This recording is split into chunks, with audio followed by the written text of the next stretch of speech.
Financial problems, solutions. Imagine getting a raise and still feeling broke. It sounds impossible, yet millions of people earn more every year while wondering where all the money went. The problem isn't always income. Sometimes it's the system quietly working against your habits. Most financial problems don't begin with one bad decision.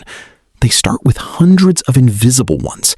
A coffee here, a subscription there, a credit card balance that doesn't seem too bad. Alone, each choice feels harmless. Together, they become expensive. Here's the uncomfortable math.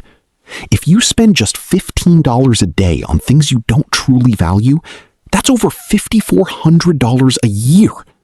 Invested instead with an average 8% annual return, that same money could grow into hundreds of thousands of dollars over a few decades. Time quietly turns small decisions into life-changing outcomes.